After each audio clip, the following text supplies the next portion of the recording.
প্রিয় শিক্ষার্থী, আজকে আমরা আলোচনা করব লালন শাহ ফকিরের গান। এই কবিতাটি লিখেছেন লালন শাহ। লালন শাহ ছিলেন বাউল কবিদের মধ্যে সর্বাগ্রগণ্য কবি। বাউল সম্রাট ছিলেন তিনি। তার জন্ম 1774, মৃত্যু 1890 খ্রিস্টাব্দ। তিনি ছিলেন সহজিয়া বাউল সাধনার কবি, প্রকৃত মানুষ, মানবতাবাদী শিল্পী। লালন শাহ ছিলেন সংস্কারবাদী মানুষ। রবীন্দ্রনাথ ঠাকুর তার প্রবাসী পত্রিকায় 1322 বঙ্গাব্দে হারামণি শীর্ষক সংগ্রহে তিনি লালনের 20টি গান প্রকাশ করেছিলেন। রবীন্দ্রনাথ ঠাকুর খুব শ্রদ্ধা করতেন লালন শাহ ফকিরকে। সেই মহান শিল্পী লালন শাহের কবিতার মূল উৎস আমরা জানব। কবিতাটির মূল উৎস হল লালন গীতিকা। সেই কাব্যের 391তম গানটি হল লালন শাহ ফকিরের গান।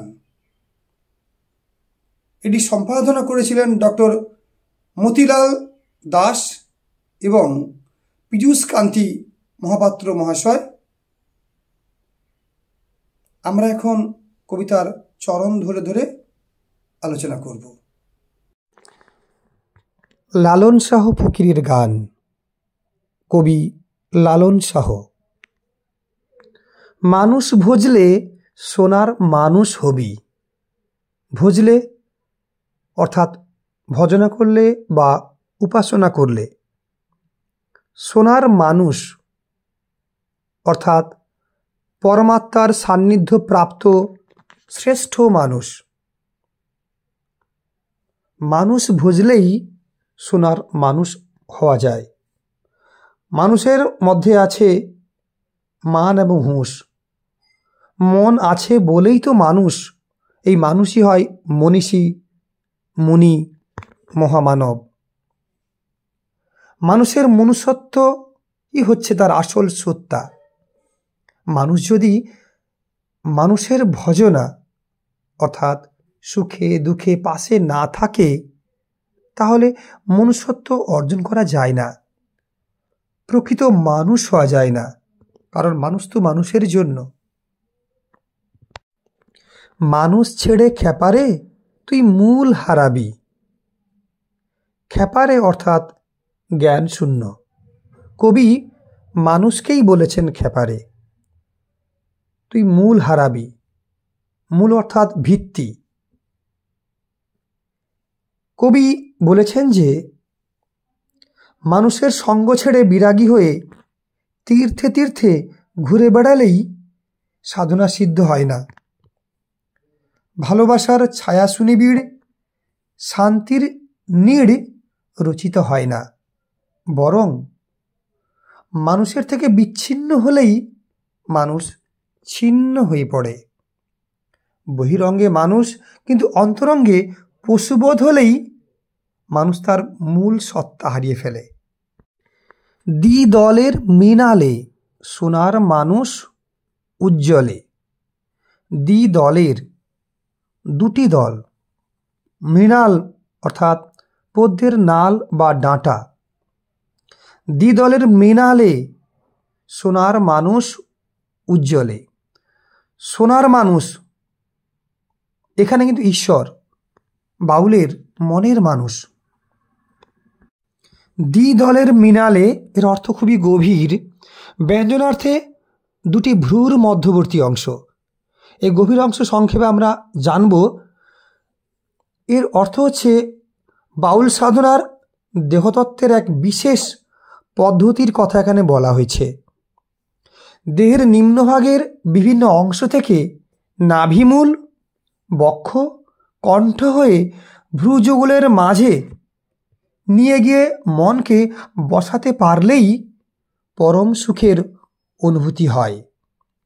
এই চক্রগুলি হয় মূলাধার চক্র, স্বাধিষ্ঠান চক্র, মণিপুর বা নাভি চক্র, অনাহত বা হৃদয় চক্র, বিশুদ্ধ চক্র, আজ্ঞা চক্র এবং সহস্রার চক্র।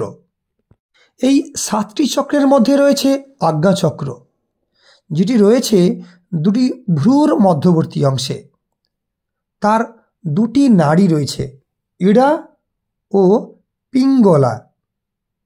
মস্তিষ্কের কেন্দ্রে আছে সহস্রার চক্র। সেখান থেকেই আসে আমাদের প্রেমগুণ, ভাবগুণ। লালন শাহ বিশ্বাস করতেন দেহতত্ত্বের সাধনার মধ্যে অন্তরাত্মার জাগরণ ঘটবে।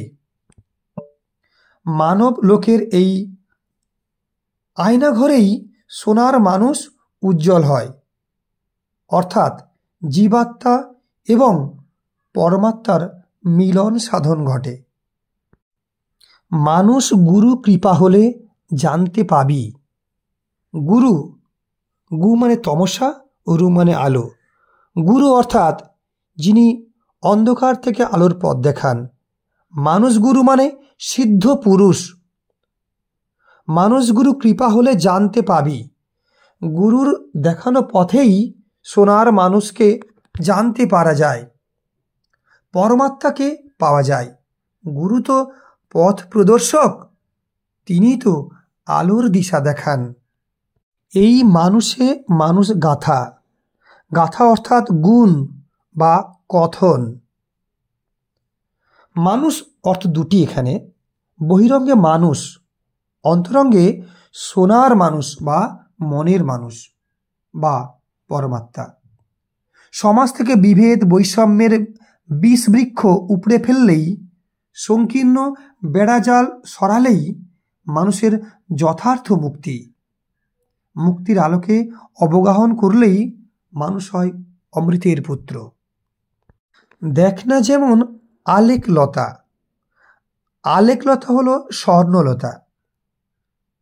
যেমন স্বর্ণলতা কোনো উদ্ভিদকে আশ্রয় করে জীবন ধারণ করে, তেমনি মনের মানুষ তথা পরমাত্মাও মানুষের অন্তরেই অভিন্ন সত্তারূপে বিরাজমান।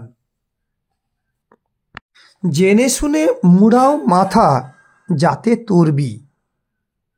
মুড়াও অর্থাৎ মুন্ডন করো, যাতে তরবি যাতে উন্নীত হবি। মাথা মোড়ানো ধর্মাচরণের এক বিশেষ রীতি। মানুষ সন্ন্যাস গ্রহণ করলে মাথা মোড়াতে হয়। কবির বক্তব্য, মাথা মোড়ালেই ধর্ম বা পরমাত্মাকে পাওয়া যায় না। তার জন্য মুখ্য বিষয় হলো সাধনা। সাধনার দ্বারাই সিদ্ধিলাভ সম্ভব। মানুষ ছাড়া মন আমার, পড়বি রে তুই শূন্যকার। লালন বলে, মানুষ আকার ভজলে তরবি। মানুষ ছাড়া মন আমার, পড়বি রে তুই শূন্যকার। শূন্য মানে ফাঁকা, শূন্যকার মানে নিরাকার। লালন বলে, মানুষ আকার ভজলে তরবি। মানুষকে ছেড়ে ঈশ্বর ভজনা করা যায় না। বাইবেলে রয়েছে, human body is the temple of living God. নরের মধ্যেই তো নারায়ণের আসন পাতা। তাই মানুষ ছাড়া জীবন শূন্য। লালন সাইয়ের মতে ঈশ্বর মানবাত্মা মিলেমিশে এক। যেজন মানব প্রেমে মজে, সেজনই পায় মানব বন্ধন থেকে মুক্তি। সোনার মানুষের আলোয় সে তখন হয়ে ওঠে এক দিব্য পুরুষ, এক খাঁটি মানুষ। এই কবিতাটি আলোচনার কেমন লাগলো কমেন্ট করে জানাও।